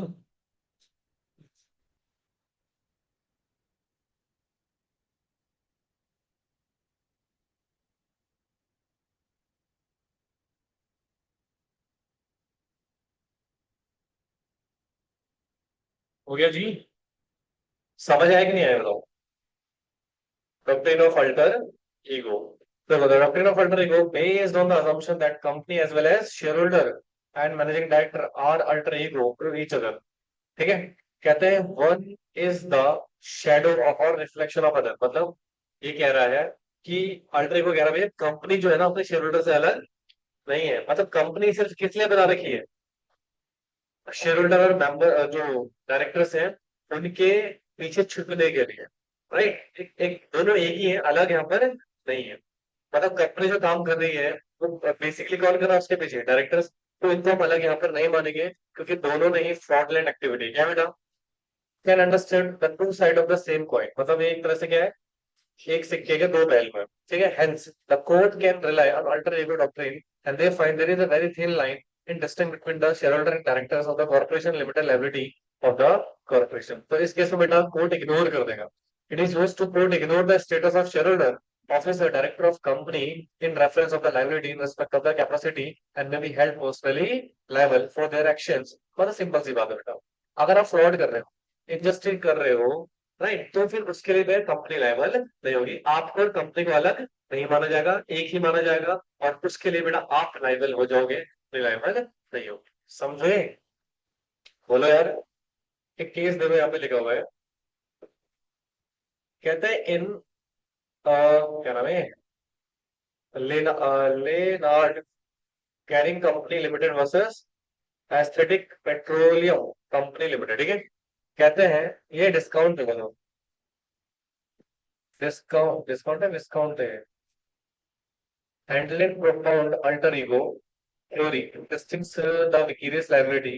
The House of Lord is default in the managing director, and whose directing mind will and company would be attributed him। मतलब सिंपल सी बात है, एक मैनेजिंग डायरेक्टर था, वो काम कर रहा था कंपनी के पीछे और उसकी इंटेंशन क्या थी बेटा? फ्रॉडलेंट। क्या इंटेंशन थी उसकी? फ्रॉडलेंट। तो यहाँ पर doctor of alter ego apply करके उसको पर्सनली क्या बना दिया गया? लायबल बना दिया गया। समझे? एक तरह से बेटा क्या है ये? लिफ्टिंग ऑफ कॉर्पोरेट वेल है। नहीं उसकी जरूरत नहीं, केस वो ये पढ़ रहा था। सुप्रीम कोर्ट ऑफ इंडिया कौन सा जजमेंट है बेटा? Sunil Bharti Mittal versus central bureau of investigation, यानी कि सीबीआई का केस था। ये किसका केस था बेटा? सीबीआई का। देखो बेटा, clarify that alter ego in the instances of the case special judge had summon and proceed against the director of the company। मतलब यहाँ पर कुछ केसेस ऐसे बन रहे थे जहां पे कोर्ट ने समन किसको भेजा? भाई जनरली केस कौन कर सकता है? कंपनी। किसके ऊपर हो सकता है? कंपनी। बट यहाँ पर कोर्ट समन किसको कर रहा है? डायरेक्टर्स को। ठीक है? समन मतलब नोटिस भेज रहा है। क्या भेज रहा है बेटा? कहते हैं द स्पेशल जज had held on other hand the reason of summoning this person and proceeding against them specifically apply the para in prima facie. मतलब क्यों इनके लिए आप समन कर रहे हैं? क्या रीजन है इसके पीछे? कि आप कंपनी को समन कर सकते हो ना, डायरेक्टर को पर्सनली थोड़ा समन कर सकते हो, क्योंकि directors are not liable for the act of company. Generally separate legal entity कौन सकते हो, यही कहता है ना हमसे। हाँ, तो कोर्ट ने रीजन बताया सबसे पहले।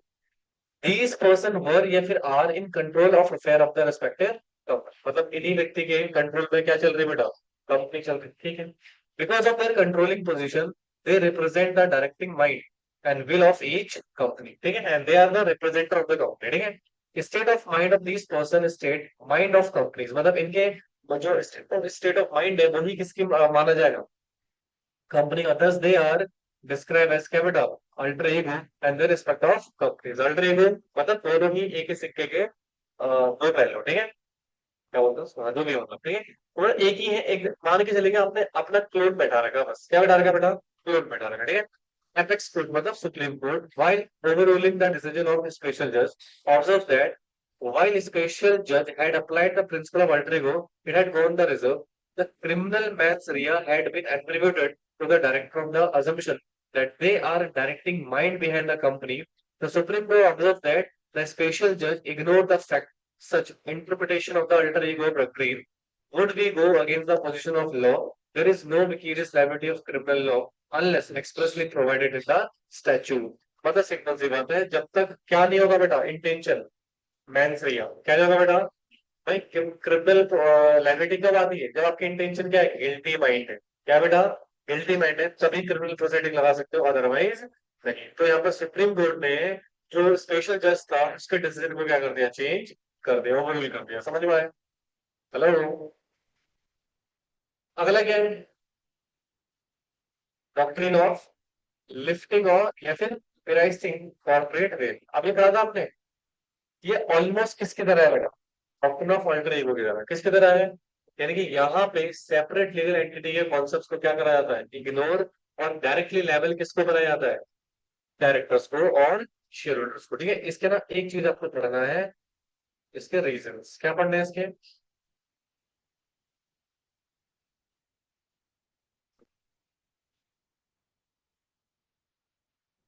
ये चलो मैं कुछ केसेस बता देता हूँ।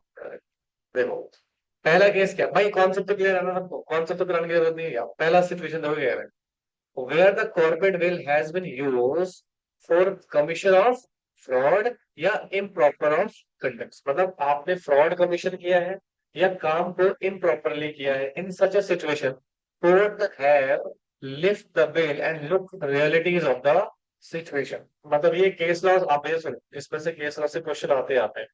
ये मैं आपको जुडिशियल प्रोनाउंसमेंट पढ़ा रहा हूँ इसकी, क्या पढ़ा रहा हूँ बेटा, judicial interpretation of lifting veil. ठीक है, इसमें से केस आते हैं, जैसे आपने केस सुना होगा Salomon versus Salomon company limited, है ना। इस केस में क्या था बताता हूँ।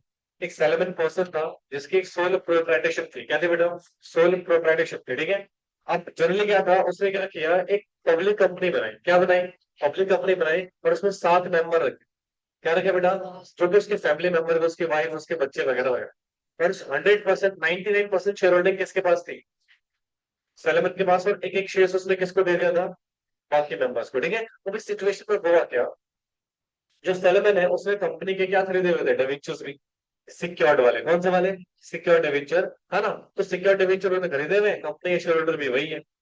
अब क्या हुआ, जो अनसिक्योर्ड क्रेडिटर थे उन्होंने कोर्ट में केस फाइल कर दिया कि जो सेलेमन है ना, यही कंपनी का कंट्रोलिंग पर्सन है, यही मेजोरिटी ऑफ शेयर होल्डर है, इसको एज अ सिक्योर्ड क्रेडिट का बेनिफिट नहीं मिलेगा at the time of winding up of company. मतलब क्या होता है ना, जब कंपनी की वाइंडिंग अप होती है तो पहले पेमेंट किसको मिलती है, जो सिक्योर्ड होते हैं।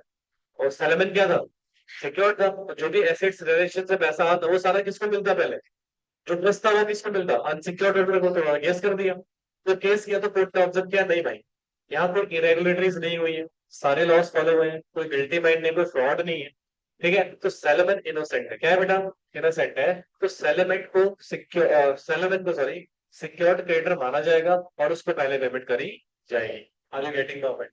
सो that is a basic situation जहां पर कोर्ट ने डिसाइड किया था। बट कुछ केसेस होते हैं जहां पर आपकी इंटेंशन ही क्या है बेटा, या फिर इम्प्रॉपरली काम कर रहे हो, तो उस केस में भैया आपकी कॉर्पोरेट लिफ्टिंग बेल हो जाए।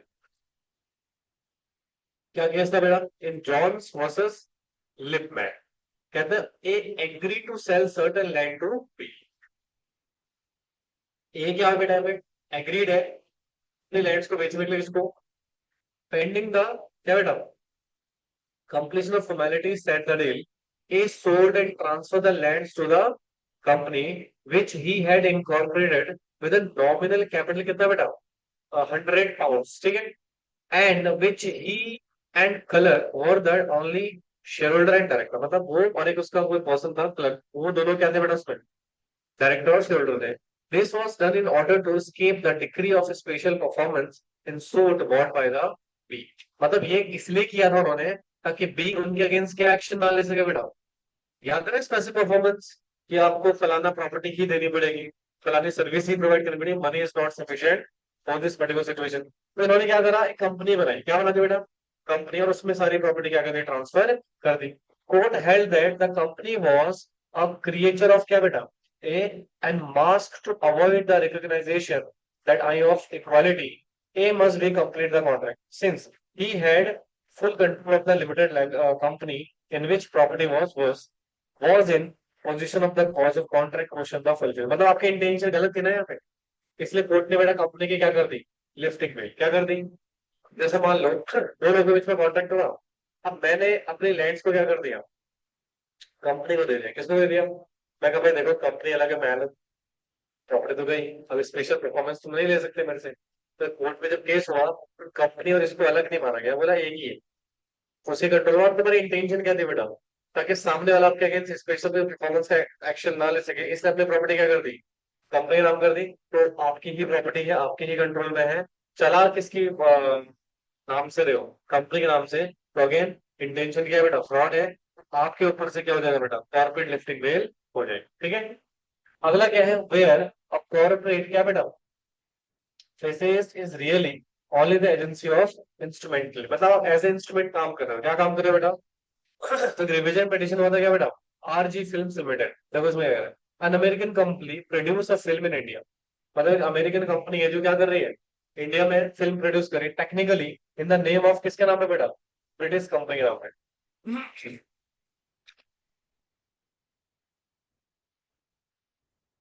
किसके नाम पे थी, और 90% of host capital held by the president of the American company which finance the production of the film, और जिसने क्या करा बेटा, फाइनेंस किया सारा का सारा फंड्स।